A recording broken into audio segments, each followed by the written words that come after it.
Chapter 5. When I came home to West Egg that night, I was afraid for a moment that my house was on fire. 2 o'clock and the whole corner of the peninsula was blazing with light, which fell unreal on the shrubbery and made thin, elongating glints upon the roadside wires. Turning a corner, I saw that it was Gatsby's house, lit from tower to cellar. At first I thought it was another party, a wild rout that had resolved itself into hide-and-go-seek or sardines in the box, with all the house thrown open to the game. But there wasn't a sound, only wind in the trees, which blew the wires and made the lights go off and on again, as if the house had winked into the darkness. As my taxi groaned away, I saw Gatsby walking toward me across his lawn. "Your place looks like the World's Fair," I said. "Does it?" He turned his eyes toward it absently. "I've been glancing into some of the rooms. Let's go to Coney Island, old sport, in my car." "It's too late." "Well, suppose we take a plunge in the swimming pool. I haven't made use of it all summer." "I've got to go to bed." "All right." He waited, looking at me with suppressed eagerness. "I talked with Miss Baker," I said after a moment. "I'm going to call up Daisy tomorrow and invite her over here to tea." "Oh, that's all right," he said carelessly. "I don't want to put you to any trouble." "What day would suit you?" "What day would suit you?" he corrected me quickly. "I don't want to put you to any trouble, you see." "How about the day after tomorrow?" He considered for a moment, then with reluctance. "I want to get the grass cut," he said. We both looked at the grass. There was a sharp line where my ragged lawn ended and the darker, well-kept expanse of his began. I suspected that he meant my grass. "There's another little thing," he said uncertainly and hesitated. "Would you rather put it off for a few days?" I asked. "Oh, it isn't about that, at least." He fumbled with a series of beginnings. Why, look here, old sport. You don't make much money, do you?" "Not very much." This seemed to reassure him, and he continued more confidently. "I thought you didn't. If you'll pardon You see, I carry on a little business on the side, a sort of sideline, you understand, and I thought that if you don't make very much, you're selling bonds, aren't you, old sport?" "Trying to." "Well, this would interest you. It wouldn't take up much of your time, and you might pick up a nice bit of money. It happens to be a rather confidential sort of thing." I realize now that under different circumstances, that conversation might have been one of the crises of my life. But because the offer was obviously and tactlessly for a service to be rendered, I had no choice except to cut him off there. "I've got my hands full," I said. "I'm much obliged, but I couldn't take on any more work." "You wouldn't have to do any business with Wolfsheim."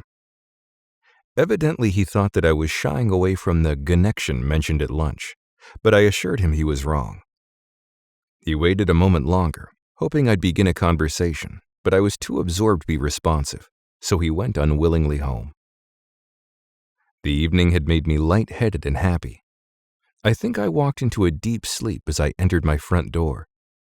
So I don't know whether or not Gatsby went to Coney Island or for how many hours he glanced into rooms while his house was blazed gaudily on. I called up Daisy from the office the next morning and invited her to come to tea.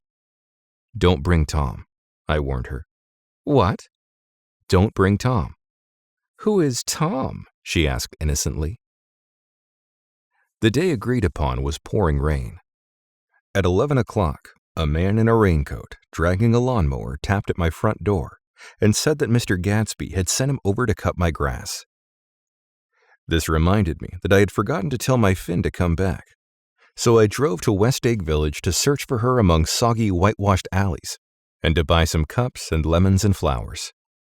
The flowers were unnecessary, for at 2 o'clock a greenhouse arrived from Gatsby's, with innumerable receptacles to contain it. An hour later, the front door opened nervously, and Gatsby, in a white flannel suit, silver shirt, and gold-colored tie, hurried in. He was pale, and there were dark signs of sleeplessness beneath his eyes. "Is everything all right?" he asked immediately. "The grass looks fine, if that's what you mean." "What grass?" he inquired blankly. "Oh, the grass in the yard." He looked out the window at it, but judging from his expression, I don't believe he saw a thing. "Looks very good," he remarked vaguely. "One of the papers said they thought the rain would stop about 4. I think it was the Journal. Have you got everything you need in the shape of tea?" I took him into the pantry, where he looked a little reproachful at the fin. Together, we scrutinized the 12 lemon cakes from the delicatessen shop. "Will they do?" I asked. Of course, they're fine." And he added hollowly, "Old sport." The rain cooled about 3:30 to a damp mist, through which occasional thin drops swam like dew. Gatsby looked with vacant eyes through a copy of Clay's Economics, staring at the finished tread that shook the kitchen floor, and peering toward the bleared window from time to time, as if a series of invisible but alarming happenings were taking place outside. Finally, he got up and informed me, in an uncertain voice, that he was going home. "Why's that?" "Nobody's coming to tea. It's too late." He looked at his watch, as if there was some pressing demand on his time elsewhere. "I can't wait all day." "Don't be silly. It's just 2 minutes to 4. He sat down miserably, as if I had pushed him, and simultaneously there was the sound of a motor turning into my lane. We both jumped up, and a little harrowed myself, I went out into the yard. Under the dripping bare lilac trees, a large open car was coming up the drive. It stopped. Daisy's face, tipped sideways beneath a 3-cornered lavender hat, looked out at me with a bright, ecstatic smile. "Is this absolutely where you live, my dearest one?" The exhilarating ripple of her voice was a wild tonic in the rain. I had to follow the sound of it for a moment, up and down with my ear alone, before any words came through. A damp streak of hair lay like a dash of blue paint across her cheek, and her hand was wet with glistening drops as I took it to help her from the car. "Are you in love with me?" she said low in my ear. "Or why did I have to come alone?" "That's the secret of Castle Rackrent. Tell your chauffeur to go far away and spend an hour." "Come back in an hour, Ferdy." Then in a grave murmur, "His name is Ferdy." "Does the gasoline affect his nose?" "I don't think so," she said innocently. "Why?" We went in. To my overwhelming surprise, the living room was deserted. "Well, that's funny," I exclaimed. "What's funny?" She turned her head as there was a light, dignified knocking at the front door. I went out and opened it. Gatsby, pale as death, with his hands plunged like weights in his coat pockets, was standing in a puddle of water glaring tragically into my eyes. With his hands still in his coat pockets, he stalked by me into the hall, turned sharply as if he were on a wire, and disappeared into the living room. It wasn't a bit funny. Aware of the loud beating of my own heart, I pulled the door to against the increasing rain. For half a minute, there wasn't a sound. Then from the living room, I heard a sort of choking murmur and part of a laugh, followed by Daisy's voice on a clear artificial note. "I certainly am awfully glad to see you again." A pause. It endured horribly. I had nothing to do in the hall, so I went into the room. Gatsby, his hands still in his pockets, was reclining against the mantelpiece in a strained counterfeit of perfect ease, even of boredom. His head leaned back so far that it rested against the face of a defunct mantelpiece clock, and from this position his distraught eyes stared down at Daisy, who was sitting, frightened but graceful, on the edge of a stiff chair. "We've met before," muttered Gatsby. His eyes glanced momentarily at me, and his lips parted with an abortive attempt at a laugh. Luckily, the clock took this moment to tilt dangerously at the pressure of his head, whereupon he turned and caught it with trembling fingers and set it back in place. Then he sat down, rigidly, his elbow on the arm of the sofa and his chin in his hand. "I'm sorry about the clock," he said. My own face had now assumed a deep tropical burn. I couldn't muster up a single commonplace out of the thousands in my head. "It's an old clock," I told him idiotically. I think we all believed for a moment that it had smashed in pieces on the floor. "We haven't met for many years," said Daisy, her voice as matter-of-fact as it could ever be. "5 years next November." The automatic quality of Gatsby's answer set us all back at least another minute. I had them back on their feet with the desperate suggestion that they help me make tea in the kitchen when the demonic Finn brought it in on a tray. Amid the welcome confusion of cups and cakes, a certain physical decency established itself. Gatsby got himself into a shadow, and while Daisy and I talked, looked conscientiously from one to the other of us with tense, unhappy eyes. However, as calmness wasn't an end in itself, I made an excuse at the first possible moment and got to my feet. "Where are you going?" demanded Gatsby in immediate alarm. "I'll be back." "I've got to speak to you about something before you go." He followed me wildly into the kitchen, closed the door, and whispered, "Oh, God," in a miserable way. "What's the matter?" "This is a terrible mistake," he said, shaking his head from side to side. "A terrible, terrible mistake." "You're just embarrassed, that's all." And luckily, I added, "Daisy's embarrassed too." "She's embarrassed?" he repeated incredulously. "Just as much as you are." "Don't talk so loud." "You're acting like a little boy," I broke out impatiently. "Not only that, but you're rude. Daisy's sitting in there all alone." He raised his hand to stop my words, looked at me with unforgettable reproach, and opening the door cautiously, went back into the other room. I walked out the back way, just as Gatsby had when he had made his nervous circuit of the house half an hour before, and ran for a huge black-knotted tree, whose massed leaves made a fabric against the rain. Once more it was pouring, and my irregular lawn, well shaved by Gatsby's gardener, abounded in small muddy swamps and prehistoric marshes. There was nothing to look at from under the tree except Gatsby's enormous house, so I stared at it, like Kant at his church steeple for half an hour.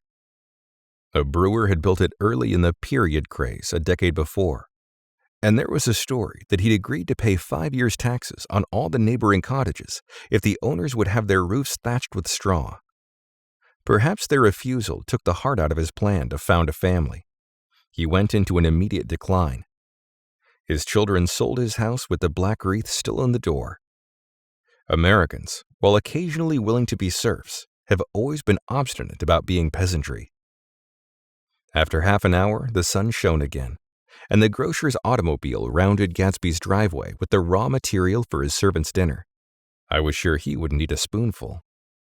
A maid began opening the upper windows of his house, appeared momentarily in each, and leaning from a large central bay, spat meditatively into the garden.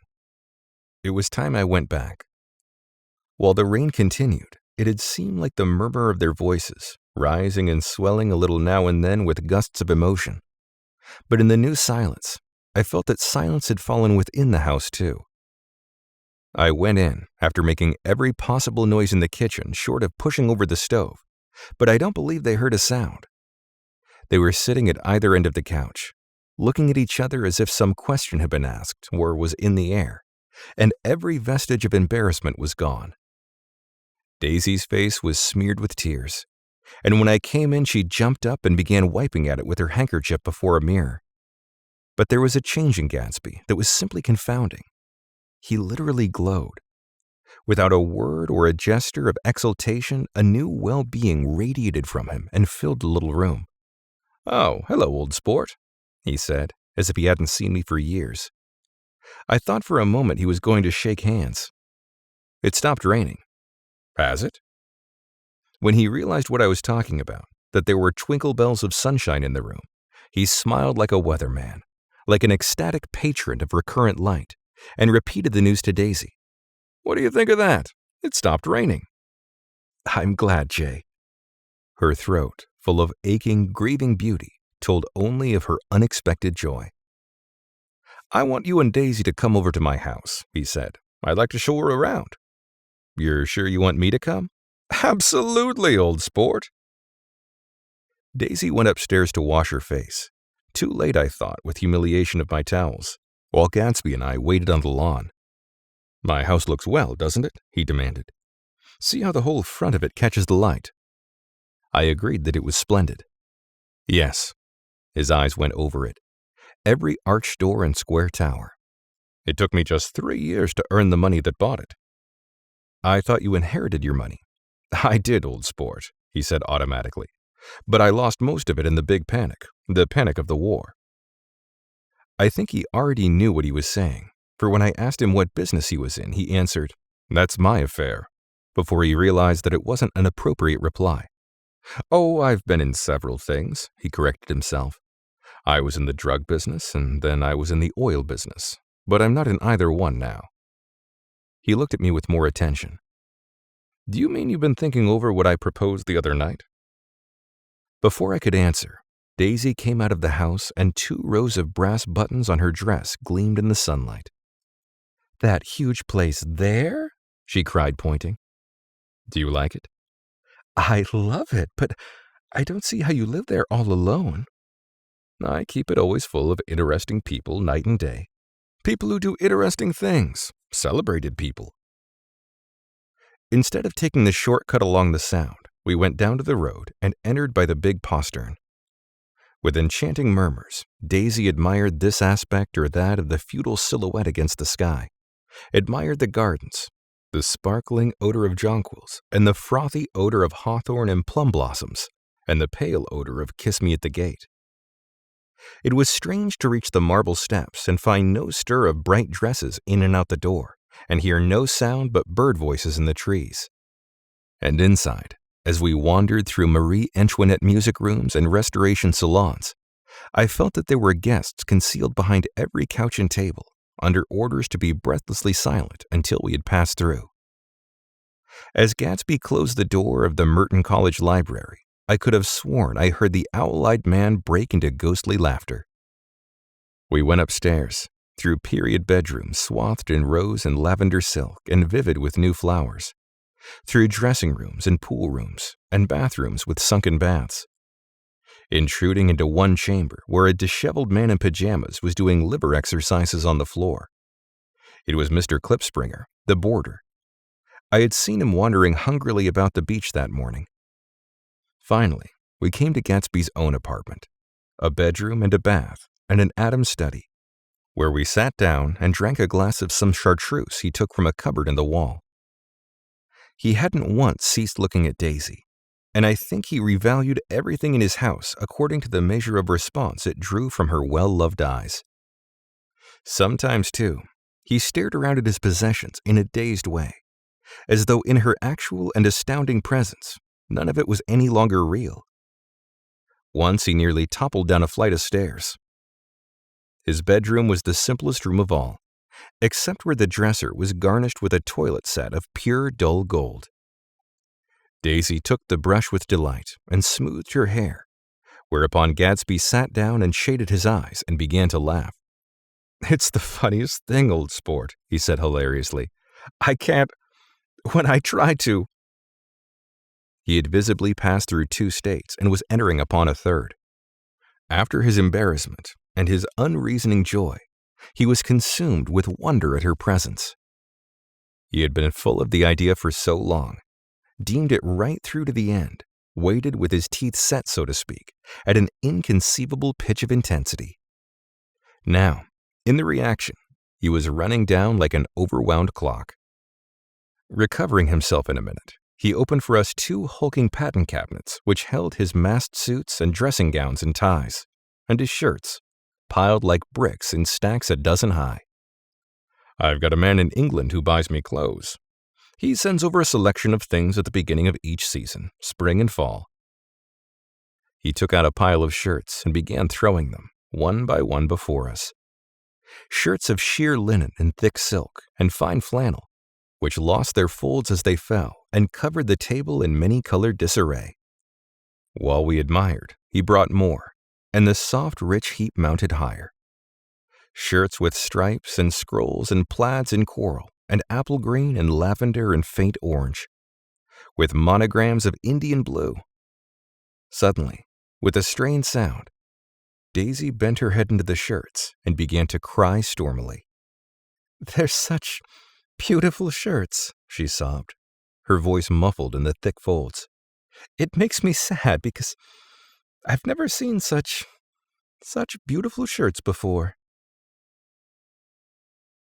After the house, we were to see the grounds and the swimming pool and the hydroplane and the midsummer flowers. But outside Gatsby's window, it began to rain again. So we stood in a row, looking at the corrugated surface of the Sound. "If it wasn't for the mist, we could see your home across the bay," said Gatsby. "You always have a green light that burns all night at the end of your dock." Daisy put her arm through his abruptly, but he seemed absorbed in what he had just said.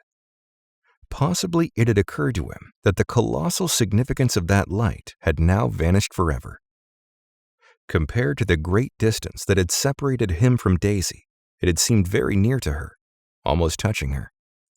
It had seemed as close as a star to the moon. Now it was again a green light on a dock. His count of enchanted objects had diminished by 1. I began to walk about the room, examining various indefinite objects in the half-darkness. A large photograph of an elderly man in yachting costume attracted me, hung on the wall over his desk. "Who's this?" "Well, that's Mr. Dan Cody, old sport." The name sounded faintly familiar. "He's dead now. He used to be my best friend years ago." There was a small picture of Gatsby, also in yachting costume, on the bureau. Gatsby with his head thrown back defiantly, taken apparently when he was about 18. "I adore it," exclaimed Daisy. "The pompadour. You never told me you had a pompadour, or a yacht." "Look at this," said Gatsby quickly. "Here's a lot of clippings. About you." They stood side by side examining it. I was going to ask to see the rubies when the phone rang, and Gatsby took up the receiver.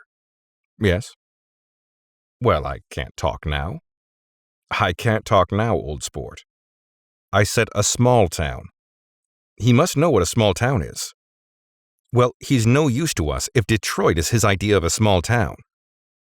He rang off. "Come here, quick!" cried Daisy at the window.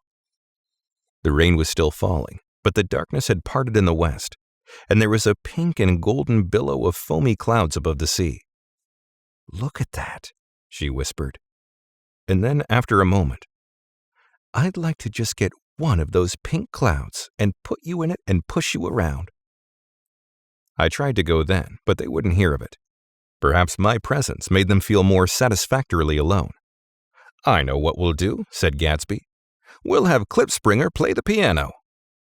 He went out of the room and called, "Ewing," and returned in a few minutes, accompanied by an embarrassed, slightly worn young man, with shell-rimmed glasses and scanty blonde hair.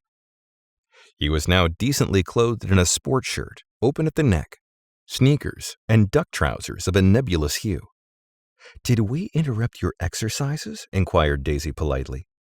"I was asleep," cried Mr. Klipspringer in a spasm of embarrassment. "That is, I'd been asleep, then I got up." "Klipspringer plays the piano," said Gatsby, cutting him off. "Don't you, Ewing, old sport?" "I don't play well, I hardly play at all. I'm all out of "We'll go downstairs," interrupted Gatsby. He flipped a switch. The gray windows disappeared as the house glowed full of light. In the music room, Gatsby turned on a solitary lamp beside the piano. He lit Daisy's cigarette from a trembling match and sat down with her on a couch far across the room, where there was no light save what the gleaming floor bounced in from the hall. When Klipspringer had played The Love Nest, he turned around on the bench and searched unhappily for Gatsby in the gloom. "I'm all out of practice, you see. I told you I couldn't play. I'm all out of practice." "Don't talk so much, old sport," commanded Gatsby. "Play." "In the morning, in the evening, ain't we got fun?" Outside the wind was loud, and there was a faint flow of thunder along the Sound. All the lights were going on in West Egg now. The electric trains, men carrying, were plunging home through the rain from New York. It was the hour of a profound human change, and excitement was generating on the air. One thing's sure and nothing's sure. The rich get rich and the poor get children. In the meantime, in between time. As I went over to say goodbye, I saw that the expression of bewilderment had come back into Gatsby's face, as though a faint doubt had occurred to him as to the quality of his present happiness. almost 5 years. There must have been moments even that afternoon when Daisy tumbled short of his dreams, not through her own fault, but because of the colossal vitality of his illusion. It had gone beyond her, beyond everything. He had thrown himself into it with a creative passion, adding to it all the time, decking it out with every bright feather that drifted his way. No amount of fire or freshness can challenge what a man will store up in his ghostly heart. As I watched him, he adjusted himself a little, visibly. His hand took hold of hers, and as she said something low in his ear, he turned toward her with a rush of emotion. I think that voice held him most, with its fluctuating, feverish warmth, because it couldn't be overdreamed. That voice was a deathless song. They had forgotten me, but Daisy glanced up and held out her hand. Gatsby didn't know me now at all. I looked once more at them, and they looked back at me remotely, possessed by intense life. Then I went out of the room and down the marble steps into the rain, leaving them there together.